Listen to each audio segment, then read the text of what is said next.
नमस्कार दोस्तों, तो कैसे हैं आप लोग। आई होप सारे मज़े में हैं। Welcome back to my YouTube channel जो कि है सी स्टोरी सागा, जहां पे मैं आपको नॉलेजेबल एंड इंटरेस्टिंग कहानियां सुनाता हूं। Please like and subscribe my channel, तो आप कोई भी कहानी मिस नहीं करेंगे। And please share your feedback in comment section. तो आज की कहानी है एक जादुई चूहे की। बहुत समय पहले की बात है। एक गांव था जो चारों तरफ से खेतों और जंगलों से घिरा हुआ था। उस गांव में एक छोटा सा नन्हा सा मासूम सा चूहा रहता था। उसका नाम था चीकू। चीकू बाकी चूहों जैसा नहीं था। उसमें बहुत सारी रहस्यमयी बातें थीं। रात को जब वो सोता था तो उसकी आंखों से हल्की नीली चमक निकलती थी और पंजों में चमकदार लकीरें उभर आती थी।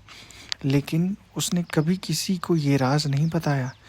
मगर गांव के लोग अक्सर कहा करते थे, ये साधारण चूहा नहीं है। लेकिन चीकू सबके सामने बिल्कुल सामान्य सा बना रहता था। एक दिन गांव पे बहुत बड़ी मुसीबत आई।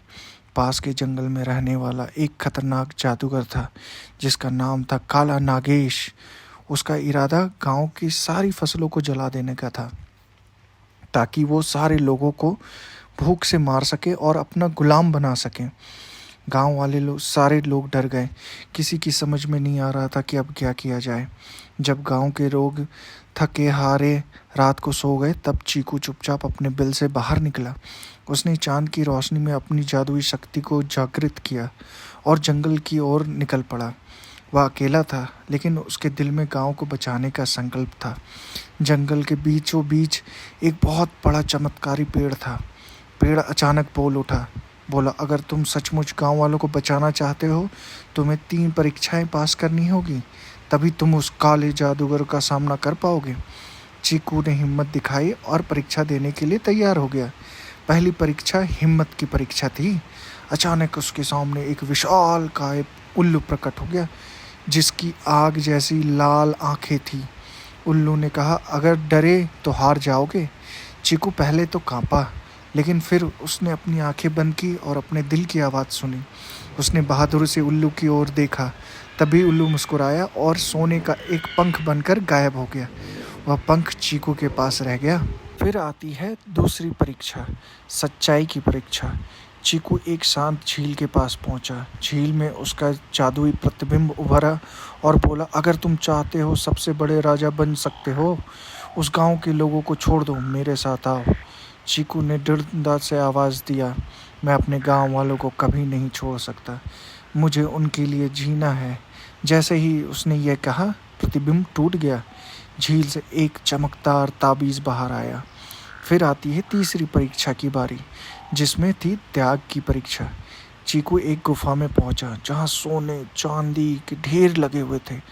उसने जैसे ही सोना उठाने की कोशिश की, तभी उसको गांव वालों की भूखी आवाज़ें सुनाई देने लगी, हमें मदद चाहिए, हमें बचा लो चीकू, प्लीज़ हमारी हेल्प करो। चीकू ने तुरंत सोना छोड़ दिया, बाहर की ओर भागा। तभी पूरी गुफा रोशनी से भर उठी और वह चीकू की रोशनी शक्ति में समा गई। तो अब चीकू के पास 3 वरदान थे, उल्लू के सोने के पंख, झील का ताबीज़ और गुफा की रोशनी की शक्ति। तभी काला नागेश प्रकट हुआ। उसकी आंखों से आग निकल रही थी। उसने हाथों में काला धुआं फैल रहा था। उसने हंसते हुए कहा, ओए छोटे चूहे, तू मुझे हरा नहीं सकता है, ये संभव नहीं है। लेकिन चीकू पीछे नहीं हटा। उसने ताबीज़ उठाया और उसने आसमान की ओर किया।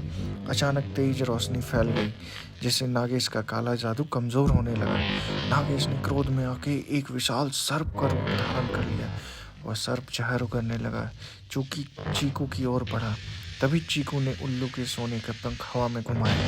पंख से इतनी चमक निकली कि नागेश अंधा हो गया। इसी बीच चीकू ने पूरी हिम्मत और ताकत शक्ति जोड़कर रोशनी का तूफान खड़ा कर दिया। वह रोशनी इतनी तेज थी कि नागेश का पूरा अंधकार उसी में समा गया। उसका अस्तित्व धुएं धुएं में बदल गया और वो हमेशा के लिए गायब हो गया। पूरी जंगल में शांति छा गई। आसमान साफ हो गया। गांव की फसलें सुरक्षित रहीं। सुबह जब गांव वाले उठे तो उन्होंने देखा सब कुछ वैसा पहले जैसा ही था। पहले हरी भरी फसल थी, आसमान नीला। उन्हें समझ में नहीं आया कि रात में ऐसा क्या हो गया, लेकिन सबके दिलों में ये विश्वास बैठ गाँव वालों को पता था यही कोई अदृश्य शक्ति उनकी रक्षा कर रही है। उधर चीकू चुपचाप अपने बिल में आके लौट गया।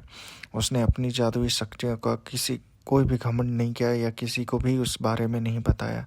हमेशा गाँव वालों की मदद करता रहा, लेकिन उसका असली राज सिर्फ वो जंगल और चांदनी रात ही जानती थी।